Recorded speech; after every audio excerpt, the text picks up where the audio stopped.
guys, welcome back to the channel.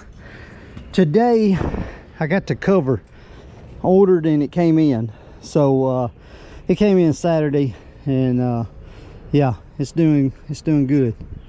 So the other thing is, I got these small little stumps I got to do here. Kind of tons of pea gravel all around it. You got to hit that little stuff and try to do this. He don't care about the corrugated pipe right here. They don't care about that. But the subject I want to talk today about is you know, these little small jobs, they pay just as good when you're doing stump grinding as big jobs. You just have to watch out about them, you know. So I'd rather hit 10 of these little jobs in a day, or 5 or 6, and it'll pay just as good as if I did a big gigantic stump.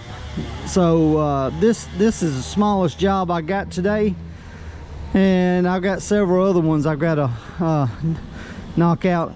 I'm doing it for a I'm doing it as a contractor. He called me, and you know, they're cutting the tree down and all out. They're new, and you'll work for all different people, you know, big companies, small companies, whatever. You know, I don't care as long as they pay good, you know, or they pay, you know. I think he needs a saw, a new chain.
yeah, I think that cover solved that issue of smoking.